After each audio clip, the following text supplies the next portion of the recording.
സംസ്ഥാനം ഒട്ടാകെ ഇന്ന് ശമ്പള സംരക്ഷണ ദിനമായിട്ട് ആചരിക്കുകയാണ്.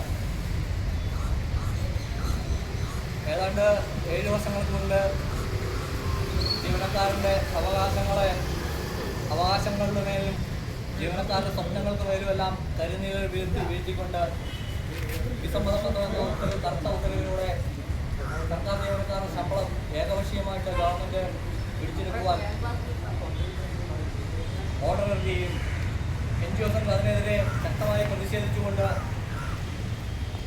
ഹൈക്കോടതിയിലും തുടർന്ന് സുപ്രീം കോടതിയിൽ വരെ നീണ്ട നിയമ പോരാട്ടങ്ങളുടെ ഫലമായിട്ടാണ് നമുക്ക് ആ ശമ്പളം തുടർന്നു വന്ന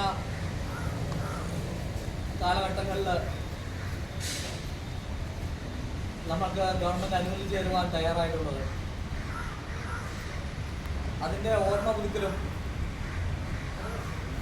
കഴിഞ്ഞ 9 വർഷക്കാലമായിട്ട് ജീവനക്കാരൻ്റെ എല്ലാ അവകാശങ്ങളും നിഷേധിച്ചുകൊണ്ട് ശമ്പള പരിഷ്കരണം ഉൾപ്പെടെയുള്ള ആനുകൂല്യങ്ങൾ,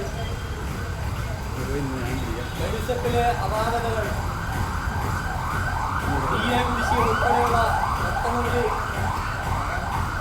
ആനുകൂല്യങ്ങൾ നിഷേധിച്ചുകൊണ്ട് ഗവൺമെൻറ് മുന്നോട്ട് പോകുമ്പോൾ ആ ഗവൺമെൻറ്റിൻ്റെ കണ്ണു തുറക്കുന്നതിന് വേണ്ടിയിട്ട് കേരളത്തിൽ അതിശക്തമായിട്ടുള്ള പരിപാടികളായി മുന്നോട്ട് പോവുകയാണ്.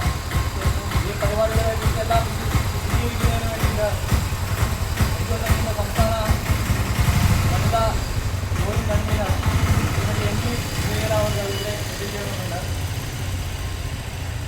ഈ സമരപരിപാടികളെ കുറിച്ച് വിശദീകരിക്കുന്നതിനും NGOs നേതൃത്വത്തിൽ നടക്കുന്ന ഈ ശമ്പള സംരക്ഷണ ദിനം ഈ തൊടുപുഴയിൽ ഇടുക്കി ജില്ലയിലുള്ള ഉദ്ഘാടനം ചെയ്യുന്നതിനുമായി ശ്രീമതി